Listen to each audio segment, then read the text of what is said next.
Which one of these molecules has more valence electrons, molecule A or molecule B? Well, to correctly answer this question, we need to know what dots and sticks are with respect to valence electrons. And to understand this, let's rank these symbols based upon the number of valence electrons they represent. Well, despite not knowing what dots and sticks are just yet in terms of valence electrons, we do know that B is most certainly not the correct answer, because regardless of what a stick represents, two of them will not be less valence electrons than one stick. The correct answer is C. One dot is less valence electrons than two dots, which is equal to the number of valence electrons in one stick, which is less than that of two sticks.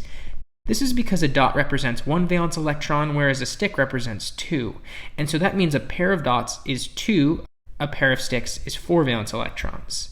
This brings us back to these molecules. Based on the fact that a dot represents one valence electron and a stick represents 2, does molecule A or B have more valence electrons?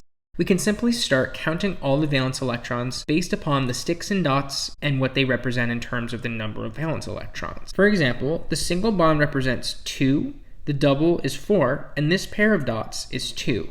Add up all the numbers, and molecule B has 2 more valence electrons than molecule A, so B is our answer. But what about if we are just given the molecular formulas and there's no sticks or dots to be seen? How do we count these valence electrons? Do we even have enough information to figure this out? Check out the video on your screen to find out.